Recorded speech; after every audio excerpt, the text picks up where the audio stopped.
आज हम संत कवि कबीर के बारे में पढ़ेंगे। उनके व्यक्तित्व और कृतित्व पर चर्चा करेंगे। महान संत कवि कबीर हिंदी साहित्य के इतिहास में भक्ति काल के युग में इनका जन्म हुआ। भक्ति काल में 4 काव्य धाराएं प्रवाहित हुईं। उसमें निर्गुण भक्ति के तहत ज्ञानाश्रयी शाखा और प्रेमाश्रयी शाखा, और सगुण भक्ति के तहत राम भक्ति शाखा और कृष्ण भक्ति शाखा। इसमें निर्गुण भक्ति की ज्ञानाश्रयी शाखा के अग्रगण्य कवि हुए महात्मा कबीर। मध्य युग में जिस मध्य युग में इनका जन्म हुआ, वह मध्य युग अंधकार से भरा हुआ था। हिंदू मुस्लिम सब आपस में लड़ रहे थे, और ऐसे अंधकार से गुजरते समाज में, युग में एक ऐसे महात्मा की ज़रूरत थी जो लोगों को प्रेम के मार्ग पर चलना सिखा सके। और ऐसे सक्षम और समर्थ कवि हुए कबीर। उन्होंने स्पष्ट कहा, पोथी पढ़ी पढ़ी जगमुआ, पंडित भया न कोय, ढाई आखर प्रेम का, पढ़े सो पंडित होए। पोथियाँ पढ़ पढ़ करके लोग जहाँ अपने को बहुत अहंकार में भर लेते हैं, लेकिन वे सीधे सच्चे प्रेम के मार्ग पर चलना पसंद नहीं करते। आज के युग में भी आप देख रहे हैं कि चारों ओर समाज में कितने लड़ाई झगड़े, हिंसा, द्वेष, नफरत जाति मजहब के नाम पर हो रहा है। और ऐसे में कबीर बड़े ही प्रासंगिक हैं, क्योंकि उन्होंने प्रेम के मार्ग को सर्वोपरि समझा। हालांकि उन्होंने अपने बारे में घोषणा की कि मसी कागज छुइयो नहीं, कलम गही नहीं हाथ। बावजूद इसके आज एमए और पीएचडी करने वाले लोग ऐसे अनौपचारिक शिक्षा के धनी कबीर को, जिन्होंने कोई औपचारिक शिक्षा नहीं ग्रहण की थी, उनको पढ़ते हैं और उनके ऊपर पीएचडी भी करते हैं। कबीर ने अपने समाज में लोगों को आत्मविश्वास से भरा, क्योंकि वे स्वयं भी आत्मविश्वास से भरे हुए थे। और एक आत्मविश्वास से भरा हुआ सच्चे मार्ग पर चलने वाला व्यक्ति ही अपने समाज में बुरे मार्ग पर चलने वाले, नफरत के मार्ग पर, द्वेष के मार्ग पर चलने वाले, हिंसा के मार्ग पर चलने वाले लोगों को सन्मार्ग पर चला सकता है। उन्होंने एक और हिंदुओं को फटकारा कि पाहन पूजे हरि मिले, पाहन पूजे हरि मिले तो मैं पूज उपहार, तातैया चक्की भली, पीस खाए संसार। उन्होंने एक और हिंदुओं को लतारा, दूसरी ओर मुसलमानों को ही फटकारा। काकर पाथर जोरी के मस्जिद लियो चुनाए, काकर पाथर जोरी के मस्जिद लियो चुनाए, ता चढ़े मुल्ला बांग दे, क्या बहरा हुआ खुदाए। और ऐसे कबीर को क्या हिंदू क्या मुस्लिम दोनों ने पूरे दिल से अपनाया। कहते हैं कि जब कबीर की मृत्यु हुई तो दोनों संप्रदाय के लोग अपने अपने ढंग से उनका अंत्येष्टि संस्कार करना चाहते थे। हिंदू उन्हें जलाना चाहते थे तो मुसलमान उन्हें दफनाना चाहते थे। दोनों के बीच के इस विवाद से पता नहीं कैसा चमत्कार हुआ कि कबीर का शव अंतर्धान हो गया और उसकी जगह फूलों के ढेर सामने आ गए। उसमें से कुछ फूलों को हिंदुओं ने जलाया और कुछ फूलों को मुसलमानों ने दफनाया। यूं तो कबीर के बारे में कहा जाता है कि वह विधवा ब्राह्मणी के गर्भ से जन्म उन्होंने लिया था, पर लोक भय से उन्होंने लहर तारा ताल के पास उन्हें फेंक दिया था, और जिसे नीरू नीमा नामक जुलाहा दंपत्ति ने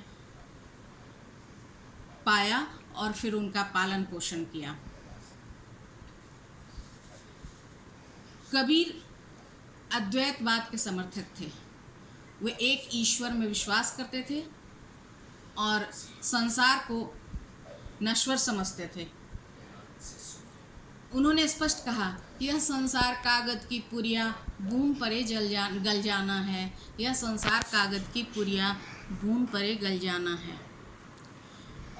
वे राम के भक्त हैं, पर वे उनके राम दशरथ नंदन नहीं हैं। उनके राम निराकार निर्गुण ब्रह्म राम हैं, और इस राम से वे अपना बड़ा ही आत्मीय संबंध स्थापित करते हैं। इस राम को कभी वे कहते हैं कि हरि जननी मैं बालक तोरा, कभी वो उन्हें पिता समझकर उनके साथ बाजार जाने की जिद करते हैं, और कहीं वे इस राम को अपना पिया बोलते हैं और कहते हैं, बिन बालम तल्फ है मोर जिया, बिन बालम तल्फ है मोर जिया।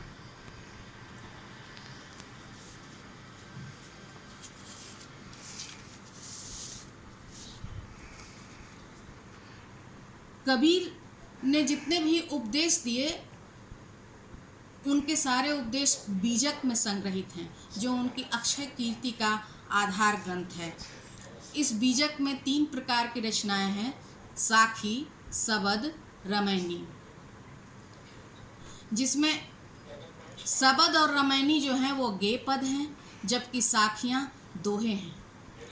कबीर कहते हैं, कबीर ने अपने आँखों के देखे प्रत्यक्ष अनुभव को ही प्रमाण माना, और वह कहते भी हैं, हाँ कहता आँखिन की देखी, तू कहता कागज की लेखी। हाँ कहता आँखिन की देखी, तू कहता कागज की लेखी।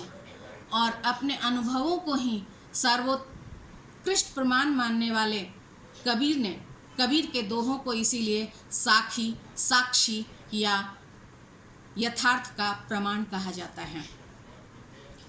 कबीर घुमक्कर जाति से संबद्ध संत कबीर थे, और इनके विषय में आचार्य हजारी प्रसाद द्विवेदी ने अपनी पुस्तक कबीर में कहा है कि प्राचीन उल्लेखों, कबीर की रचनाओं, प्रथा, बयनजीवी बुनकर जातियों के रीति रिवाजों का विवेचन विश्लेषण करके उन्होंने दिखलाया है।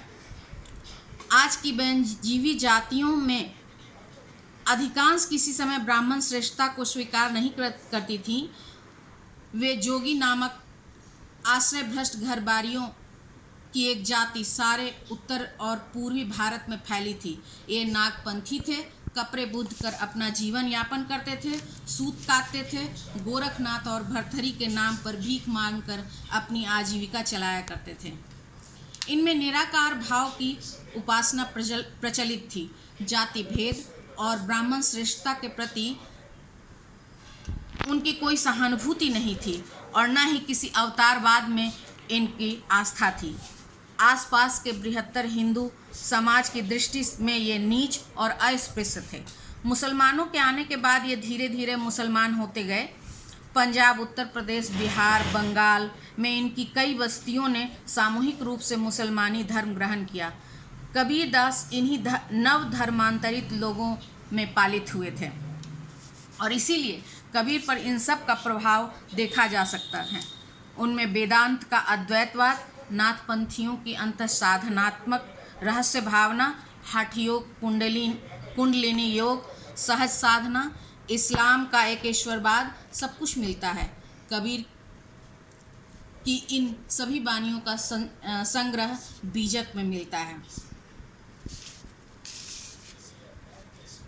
कबीर की साखियों में स्थानीय और क्षेत्रीय प्रभाव विशेष रूप से देखा गया। वे अत्यंत निर्भीकता से एवं साहसपूर्वक जन बोली के शब्दों का प्रयोग करते हैं अपनी कविता में, और बोली के ठेठ प्रयोग के कारण ही इन्हें आचार्य हजारी प्रसाद द्विवेदी ने वाणी का डिक्टेटर कहा है। उनकी अनंत तेजस्विता और निर्भीकता उनकी भाषा शैली एवं भाव में भी प्रकट है। एक और वो